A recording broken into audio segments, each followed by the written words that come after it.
ദാവീദിന്റെ സ്വർണ്ണഗീതം 16-ാം അധ്യായം. ദൈവമേ, ഞാൻ നിന്നെ ശരണം ആക്കിയിരിക്കയാൽ എന്നെ കാത്തുകൊള്ളണമേ. ഞാൻ യഹോവയോട് പറഞ്ഞത്, നീ എൻ്റെ കർത്താവാകുന്നു, നീ ഒഴികെ എനിക്കൊരു നന്മയുമില്ല. ഭൂമിയിലെ വിശുദ്ധന്മാരോ, അവർ എനിക്ക് പ്രസാദമുള്ള ശ്രേഷ്ഠന്മാർ തന്നെ. അന്യദേവനെ കൈക്കൊള്ളുന്നവരുടെ വേദനകൾ വർദ്ധിക്കും. അവരുടെ രക്തപാനീയ ബലികളെ ഞാൻ അർപ്പിക്കുകയില്ല. അവരുടെ നാമങ്ങളെ എൻ്റെ നാവിന്മേൽ എടുക്കുകയുമില്ല. എൻ്റെ അവകാശത്തിൻ്റെയും പാനപാത്രത്തിൻ്റെ പങ്ക് യഹോവയാകുന്നു. നീ എനിക്കുള്ള ഓഹരിയെ പരിപാലിക്കുന്നു. അളവുനൂൽ എനിക്ക് മനോഹര ദേശത്ത് വീണിരിക്കുന്നു. അതെ, എനിക്ക് നല്ലൊരവകാശം ലഭിച്ചിരിക്കുന്നു. എനിക്ക് ബുദ്ധി ഉപദേശിച്ചു തന്ന യഹോവയെ ഞാൻ വാഴ്ത്തും. രാത്രികാലങ്ങളിലും എൻ്റെ അന്തരംഗം എന്നെ ഉപദേശിക്കുന്നു. ഞാൻ യഹോവയെ എപ്പോഴും എൻ്റെ മുമ്പിൽ വച്ചിരിക്കുന്നു. അവൻ എൻ്റെ വലത്തുഭാഗത്തുള്ളതുകൊണ്ട് ഞാൻ കുലുങ്ങിപ്പോകയില്ല.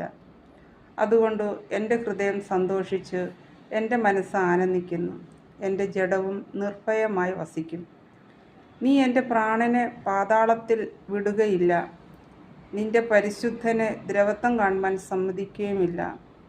ജീവൻ്റെ വഴി നീ എനിക്ക് കാണിച്ചു തരും.